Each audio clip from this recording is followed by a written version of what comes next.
Pamilyar ba kayo sa may Bicol Kinalas? Dahil kung hindi pa, panoorin nyo tong video na to. Andito nga pala kami ngayon guys sa Naga City at ang dinayo nga namin itong isang legendary pinakamatandang nagbebenta ng kinalas dito sa Naga City. At ito nga ang Cordobas Kinalas na talaga naman dinadayo at binabalik-balikan ng mga parokyano nila. Ito guys, kaya siya tinawag na kinalas kasi yung buto sa mukha ng ulo ng baka, yun yung kinakalas sa mukha ng mga karne, kaya tinawag siyang kinalas. Ayan guys. So ito yung beef broth, pinagkuluan na ulo ng baka. So kaya talagang malasang-malasa yung sabaw ng kinalas. Isa to sa special na taga Naga City. Ito naman yung sauce na nilalagay nila sa kinalas. So ito yung special na sauce. Siyempre, sikreto yan dahil sarili nilang menu yan. So ito guys, oh. Ayan. So mainit din yung sauce sa beef broth. Ayan na. Kung makita nyo kanina, may mga buto-buto siya, may ulo, may panga, nandiyan na lahat. Ito yung tinatawag natin na kinalas na tsak kamot. So dati kinakamay kasi ito. Ngayon hindi na kinakamay kaya hindi na tsak kamot. Ayan, hinuhugasan muna natin yung noodles. May konting lansa. Tapos lalagay na yung sauce. Ayan yung special sauce.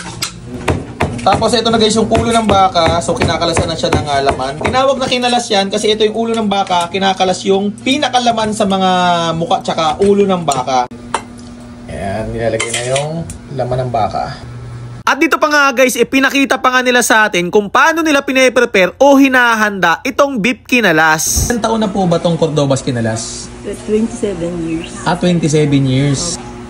Kasi, ang tinatawag na kinalas kasi, yung laman tinatanggal doon sa ulo ng baka.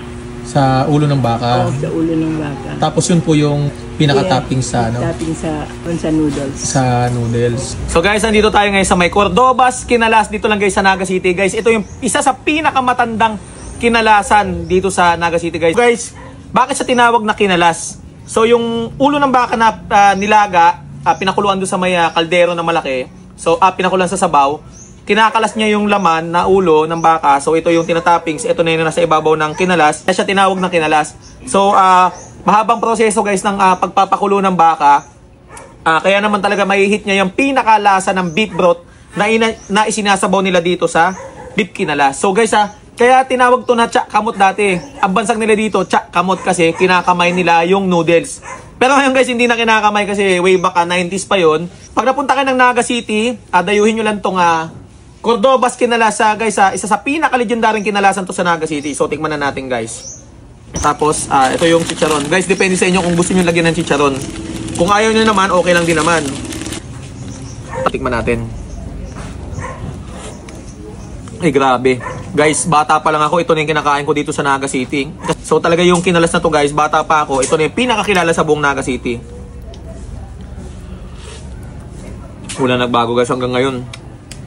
Legendary pa rin yung lasa hanggang hindi nagbago. Yung game. Guys, unlimited soba pala dito guys pwede kang humingi hanggang sa gusto mo ha.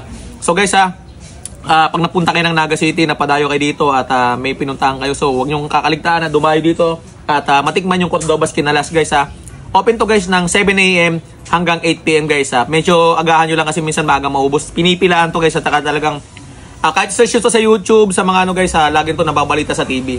Guys